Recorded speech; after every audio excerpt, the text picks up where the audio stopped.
नमस्कार दोस्तों, हमारे YouTube चैनल पे आपका हार्दिक अभिनंदन और स्वागत है। आज रीट आधारित शिक्षक भर्ती के दौरान पूछे जाने वाले एक छोटे से टॉपिक से जिनकी प्रश्न संख्या 3, 4, 5 तक भी हो सकती है। बिंदु का नाम है दोस्तों अपना उपलब्धि परीक्षण। उपलब्धि परीक्षण L1, L2, SST विज्ञान वर्ग, चाहे कोई भी लेवल हो और कौन सा भी वर्ग हो, यहाँ से कम 3 और अधिकतम 5 प्रश्न पूछते हैं। वैसे टॉपिक ये मापन और मूल्यांकन का एक छोटा सा भाग है जिसका नाम है उपलब्धि परीक्षण। इस बिंदु से कम 3 और अधिकतम 5 प्रश्न आपसे पूछेंगे। आपने इस बिंदु से संबंधित प्रश्न भाषा शिक्षण में भी देखे होंगे, चाहे वो हिंदी हो चाहे वो संस्कृत हो। L1 के अंदर मैथमेटिक्स इन्वायरमेंट में भी यहाँ से प्रश्न पूछते हैं। L2 में SST साइंस मैथ में भी यहाँ से प्रश्न पूछते हैं। अपन थोड़ी सी चर्चा कर लेते हैं कि उपलब्धि परीक्षण क्या है। इसका दूसरा नाम है दोस्तों निष्पत्ति परीक्षण। बात कर रहे हैं उपलब्धि परीक्षण। देखो, उपलब्धि आपके सामने एक शब्द लिखा हुआ है, यानी आपने परिवेश में जो अर्जित किया है वो ज्ञान, वो कौशल, जिसका अपन एक निश्चित माप करना चाहें तो अपने को किसकी आवश्यकता होती है दोस्तों? उपलब्धि परीक्षण। बात करें अपन परिभाषा के रूप में, फ्रीमैन का मानना था कि उपलब्धि परीक्षण वो अभिकल्प है जिसके माध्यम से प्राप्त ज्ञान कौशल का माप किया जाता है। क्या कहलाता है? उपलब्धि परीक्षण। उपलब्धि परीक्षण नाम परीक्षा में ना भी दिया हुआ मिले तो दूसरा नाम मिल सकता है दोस्तों अपने को निष्पत्ति परीक्षण। उपलब्धि परीक्षण और निष्पत्ति परीक्षण दोनों एक ही बात है। चलो अपन बात करते हैं उपलब्धि परीक्षण के प्रकारों की। देखिए, मानक प्रश्न जो निश्चित होते हैं उनमें से आपको 2 पार्ट बता रहा हूं मैं। उपलब्धि परीक्षण के 2 प्रकार हैं दोस्तों। एक तो वो परीक्षण है जो वैज्ञानिकों द्वारा निर्मित होते हैं, बनाए जाते हैं, और एक वो परीक्षण दोस्तों जो शिक्षकों के द्वारा बनाए जाते हैं। देखो, अपन शिक्षण के संदर्भ में पढ़ रहे हैं तो अपने को सर्वाधिक फोकस किसके रखना है? शिक्षकों द्वारा जो परीक्षण निर्मित किए जाते हैं। वैज्ञानिक परीक्षणों को दोस्तों मानकीकृत परीक्षण भी कहा जाता है। कैसे परीक्षण कहा जाता है? मानकीकृत परीक्षण। और शिक्षकों द्वारा जो परीक्षण होते हैं इनको अपन 3 भागों में बांटते हैं। कितने भागों में बांटते हैं? 3 भागों में। और मानकीकृत परीक्षणों को कितने भागों में बांटते हैं? 2 भागों में। देखो, मानकीकृत को आपको विशेष देखने की आवश्यकता इतनी नहीं है, लेकिन आपको शिक्षकों द्वारा जो उपलब्धि परीक्षण तैयार किए जाते हैं वहां से 101% प्रश्न पूछता है। यहां है दोस्तों सामान्य परीक्षण और विशिष्ट परीक्षण। नाम से ही पता चल रहा है सामान्य परीक्षणों का उपयोग कब होगा और विशिष्ट परीक्षणों का उपयोग कब होता है। सामान्य योग्यताओं के मापन के लिए किन परीक्षणों की आवश्यकता होती है? सामान्य परीक्षणों की। और विशिष्ट यानी विशेष योग्यताओं के आकलन के लिए किसकी आवश्यकता होती है? विशिष्ट परीक्षणों की। अपने को फोकस करना है रीट में प्रश्न कहां से आता है, किस प्रकार आता है। शिक्षकों द्वारा 3 प्रकार के परीक्षण तैयार किए जाते हैं। सबसे पहले होते हैं दोस्तों निबंधात्मक परीक्षण। कैसे परीक्षण? निबंधात्मक परीक्षण। 2 नंबर पे दोस्तों अपने पास दिए हुए हैं वस्तुनिष्ठ परीक्षण। और 3 नंबर पे अपने पास दिए हुए दोस्तों निदानात्मक परीक्षण। 3 प्रकार के परीक्षण है अपने सामने। निबंधात्मक परीक्षण, वस्तुनिष्ठ परीक्षण, निदानात्मक परीक्षण। किसके द्वारा तैयार किए जाते हैं? शिक्षकों के द्वारा। किस काम के लिए तैयार किए जाते हैं? पहले चर्चा कर चुके। अर्जित किए गए ज्ञान कौशलों का मापन करने के लिए उपलब्धि परीक्षणों का या निष्पत्ति परीक्षणों का प्रयोग किया जाता है। कक्षा कक्ष में विद्यालय में शिक्षकों द्वारा कितने प्रकार के परीक्षण तैयार किए जाते हैं? 3 प्रकार के, निबंधात्मक परीक्षण, वस्तुनिष्ठ परीक्षण, निदानात्मक परीक्षण। बात करें निबंधात्मक परीक्षण कौन से होते हैं? लेखबद्ध परीक्षणों को कैसे परीक्षण कहा जाता है दोस्तों? जो परीक्षण कैसे हो? लेखबद्ध हो। कैसे परीक्षण होंगे? निबंधात्मक। अर्थ दे रहा हूं आपको, जिनमें लघुतरात्मक, निबंधात्मक प्रश्नों का समावेश हो, वो प्रश्न को परीक्षण कैसे परीक्षण होंगे? निबंधात्मक परीक्षण। यानी विषय वस्तु के भावों के आधार पर विद्यार्थी द्वारा अपने विचारों को लेखबद्ध किया जाता है। किन परीक्षणों में? निबंधात्मक परीक्षणों में। बात रही दोस्तों वस्तुनिष्ठ, महत्वपूर्ण है, वेरी इंपॉर्टेंट। वे परीक्षण जिनमें पेंसिल का प्रयोग तो किया जाता है, लेकिन विचारों एवं भावों को लेखबद्ध नहीं किया जाता। क्या नहीं किया जाता? अधिगमकर्ता अपने भावों को, अपने विचारों को लेखबद्ध नहीं करता, जबकि क्या करता है? किस पे बल दिया जाता है? चयन पर बल दिया जाता है। किस पे बल दिया जाता है? चयन पर। वस्तुनिष्ठ प्रश्न कौन से होंगे दोस्तों? जैसे अपन पढ़ रहे हैं ए बी सी डी, ए ब से द, किस प्रकार का प्रश्न है? वस्तुनिष्ठ प्रश्न। 2 नंबर पे बात करें मिलान कीजिए, इस प्रकार का प्रश्न आजकल परीक्षाओं में बहुत ज्यादा पूछे जाते हैं। सही कूट का चयन कीजिए, यानी मिलान करना है ए को बी से, ए को 4 से, बी को 3 से, सी को 2 से, डी को 1 से, और फिर अपने को सही कूट का चयन करना है। तो मिलान करने वाले प्रश्न, ऑप्शन दिए हुए वो प्रश्न, सत्य असत्य के प्रश्न किस प्रकार के प्रश्नों में सम्मिलित किए जाते हैं दोस्तों? वस्तुनिष्ठ परीक्षणों में। 3 नंबर पे बात रही अपनी निदानात्मक परीक्षण। वो परीक्षण जिन परीक्षणों के माध्यम से किसकी पहचान की जाए दोस्तों? कारणों की क्या की जाए? पहचान की जाए। वो परीक्षण कैसे होंगे दोस्तों? निदानात्मक परीक्षण। ये थी दोस्तों अपने टॉपिक की पृष्ठभूमि। अपन बात करेंगे कि टॉपिक से प्रश्न किस प्रकार आता है। 2015 रीट 2017 में किस किस प्रकार प्रश्न आए हैं और किस प्रकार आने की संभावना है। सबसे पहले एक छोटा सा बिंदु अपन पढ़ेंगे, उपलब्धि परीक्षणों की आवश्यकता, निष्पत्ति परीक्षणों की अपने को आवश्यकता क्यों होती है। एक शिक्षक होने के नाते एक शिक्षक को उपलब्धि परीक्षण या निष्पत्ति परीक्षण तैयार करने की आवश्यकता क्यों होती है? सबसे पहले छात्र वर्गीकरण। वर्गीकरण किनका? छात्रों का। छात्रों का वर्गीकरण करने के लिए किसकी आवश्यकता होती है? उपलब्धि परीक्षण। 2 नंबर पे बात करते हैं दोस्तों अपन छात्रों की प्रगति जानने के लिए। बच्चे कहां तक सीख पाए हैं, कितना सीख पाए हैं, ये आकलन अपन किसके माध्यम से कर सकते हैं? निष्पत्ति परीक्षण के माध्यम से। 3 नंबर पे बात करते हैं अपन शैक्षिक उद्देश्यों की प्राप्ति को जानने के लिए। किसको जानने के लिए? शैक्षिक उद्देश्यों की प्राप्ति को जानने के लिए किसकी आवश्यकता होती है? निष्पत्ति परीक्षणों की। 4 नंबर पे अपन बात करते हैं दोस्तों शिक्षण में सूत्र, विधि, उपागम का चयन करने के लिए कि शिक्षण को किस प्रकार अधिक रोचक बनाया जाए, किस प्रकार विद्यार्थियों तक सरलता से संप्रेषित किया जाए।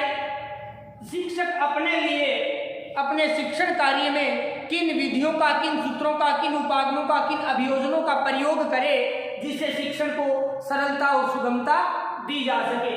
बात करते हैं अपन 5 नंबर पे छात्रों में निदान व उपचार रूपी शिक्षण को चलाने के लिए किसकी आवश्यकता होती है दोस्तों? उपलब्धि परीक्षणों की या निष्पत्ति परीक्षणों की। अपन ने 5 से 7 बिंदु देखे हैं।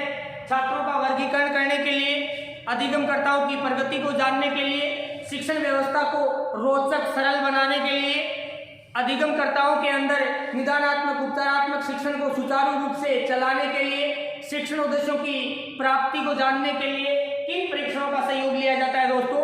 उपलब्धि परीक्षणों का या निष्पत्ति परीक्षणों का। अब बात करते हैं दोस्तों अपन यहां से अप्लाइड प्रश्न पूछ सकता है। निम्नलिखित में से निष्पत्ति परीक्षणों की आवश्यकता है। 4 ऑप्शन दे देगा। कौन से ऑप्शन में निष्पत्ति परीक्षण की आवश्यकता का सूचक है या कौन से में नहीं है? बात कर रहे हैं अपन उपलब्धि परीक्षणों की आवश्यक तत्व। उपलब्धि परीक्षण के आवश्यक तत्व 100% दोस्तों यहां से प्रश्न पूछता है। 5 से 7 बिंदु बता रहा हूं आपको। पहले सबसे पहला वस्तुनिष्ठता, 2 नंबर पे दोस्तों वैधता, 3 नंबर पे है दोस्तों विश्वसनीयता, 4 नंबर पे है दोस्तों व्यापकता, 5 नंबर पे है दोस्तों विभेदकारिता,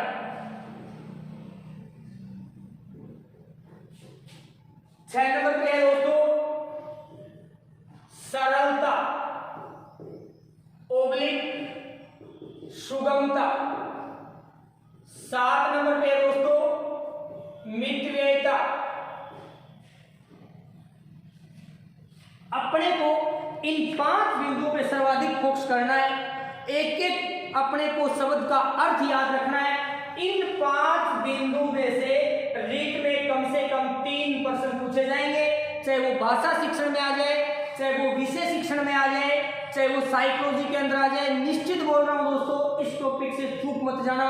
यहां से 3 प्रश्नों की श्योरिटी आपको दे रहा हूं। सबसे पहला बिंदु है अपना कि उपलब्धि परीक्षण में वस्तुनिष्ठता का गुण होता है। वस्तुनिष्ठता अपने आप में उपलब्धि परीक्षण का क्या है दोस्तों? गुण है। अपन ने बात की उपलब्धि परीक्षण के आवश्यक तत्व बोल दे, चाहे इन्हें, चाहे उपलब्धि परीक्षण के आवश्यक गुण बोल दो इनको, चाहे अच्छे मूल्यांकन की फीचर्स बोल दो इनको। एक ही बात है, कोई भी नाम आ जाए आपको कंसेप्ट याद रखने हैं। सबसे पहले दोस्तों वस्तुनिष्ठता। वस्तुनिष्ठता किस प्रश्न पत्र में किस प्रकार होती है? नाम से आप समझ गए। याद रखने के लिए एक शब्द याद रखिए, विकल्प। जहां आपको ऑप्शन पे बल दिया जाए उस परीक्षा में दोस्तों गुण कौन सा होगा? वस्तुनिष्ठता का गुण होगा। बल किस पे है? ऑप्शन पे, विकल्प पे।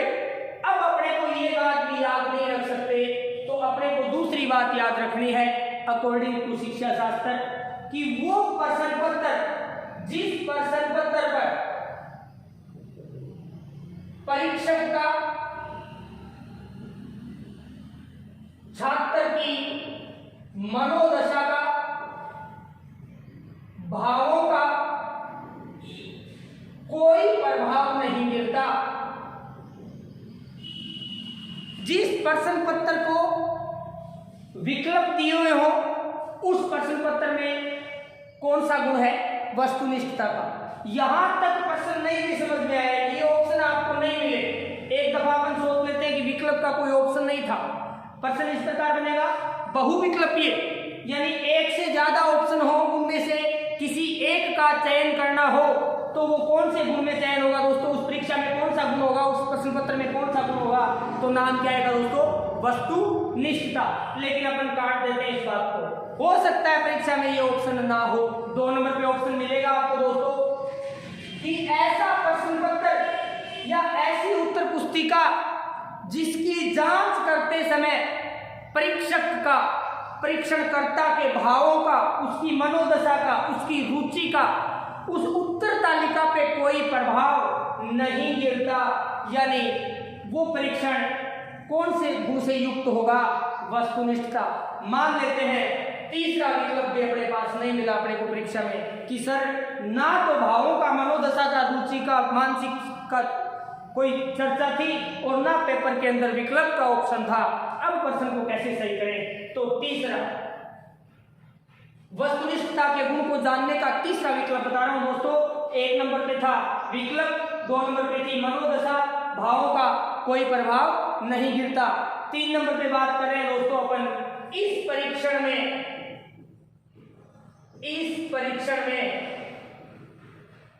पुनर्मूल्यांकन के पश्चात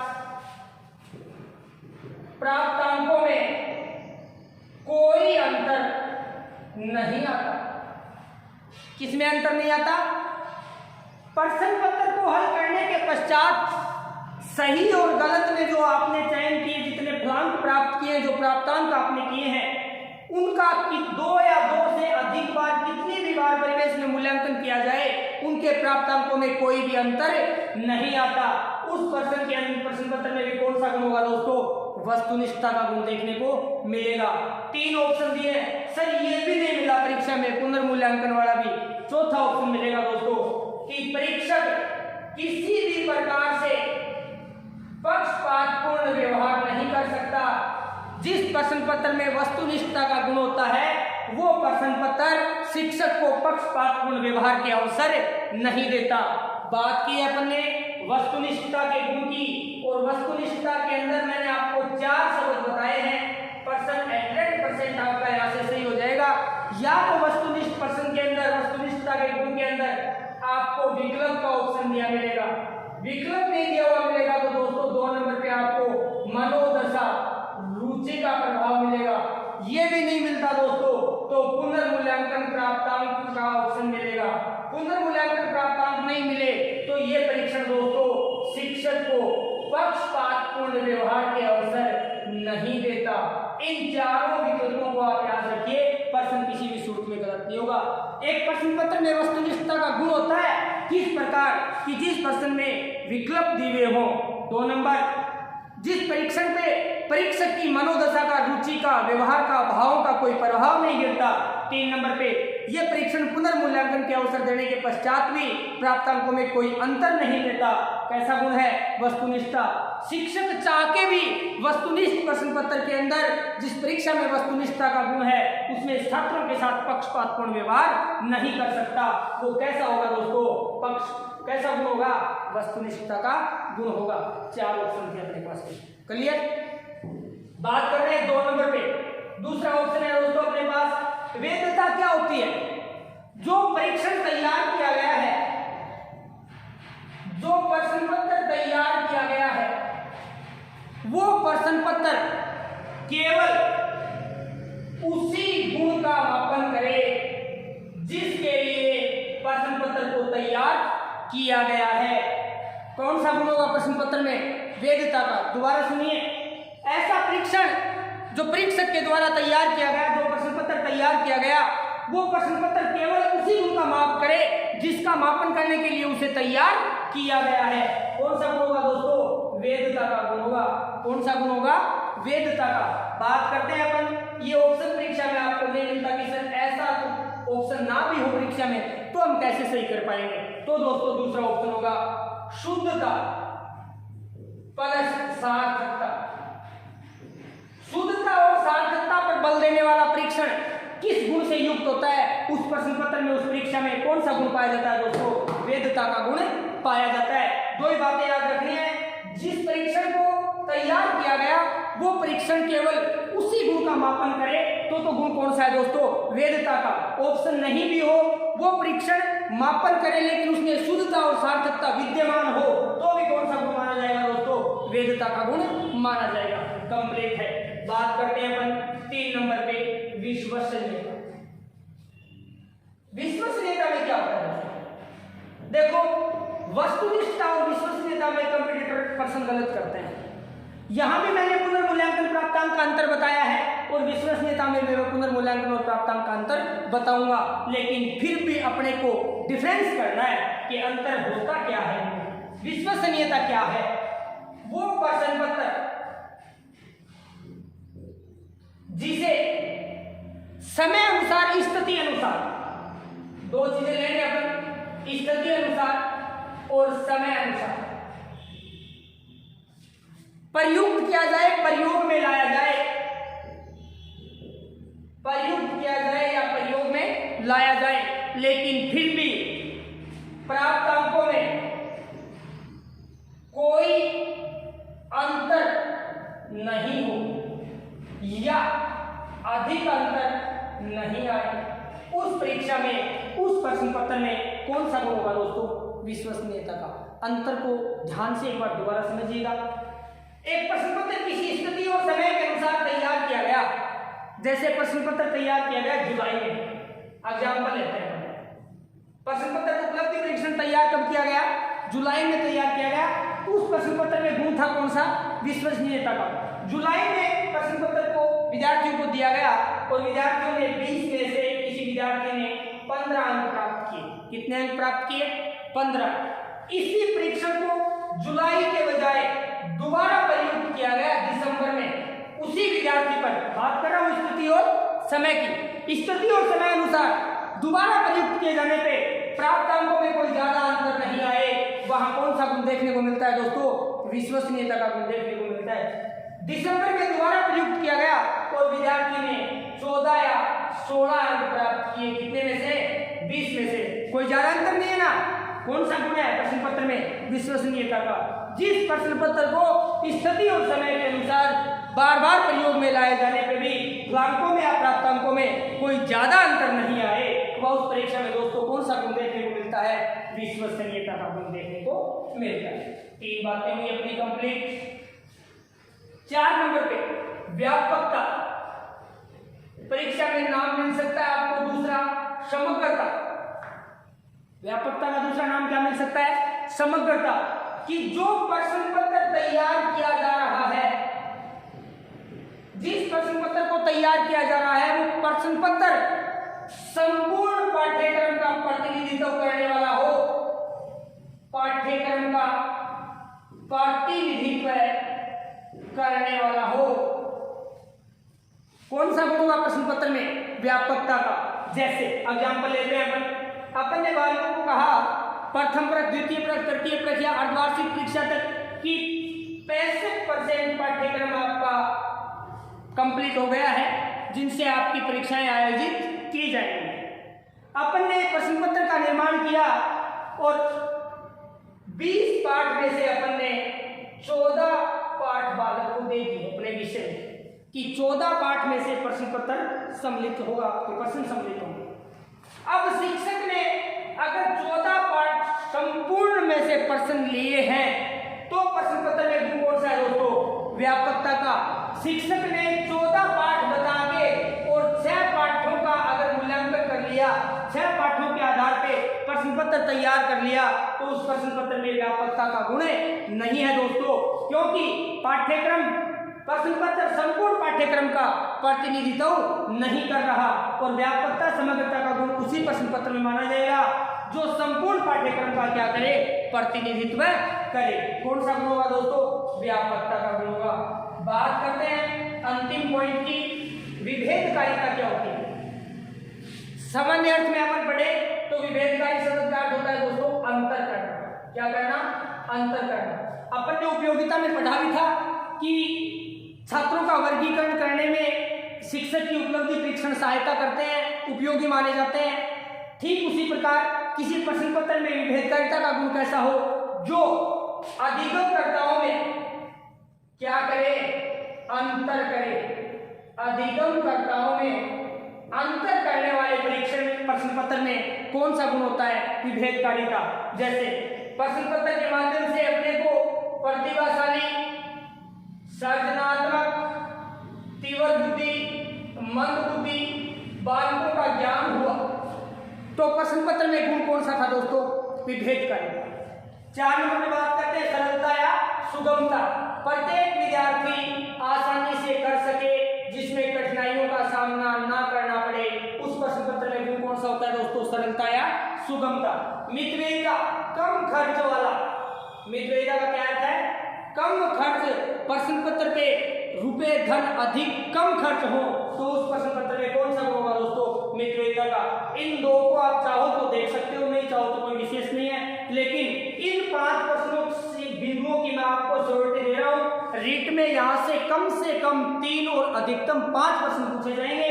दोबारा बता रहा हूँ, वस्तुनिष्ठता जिसमें बहुत से विकल्प दिए हुए हों, पुनर्मूल्यांकन पे भी अंतर नहीं आए, शिक्षक की मनोदशा का प्रश्न पत्र पे कोई प्रभाव नहीं गिरे, शिक्षक को पक्षपातपूर्ण व्यवहार के अवसर नहीं दे, ऐसे प्रश्न पत्र में कौन सा गुण होता है दोस्तों? वस्तुनिष्ठता का गुण पाया जाता है। वेद्यता, जिसके लिए प्रश्न पत्र का निर्माण किया गया है और प्रश्न पत्र उसी का मूल्यांकन या मापन कर रहा है, तो कौन सा गुण है दोस्तों?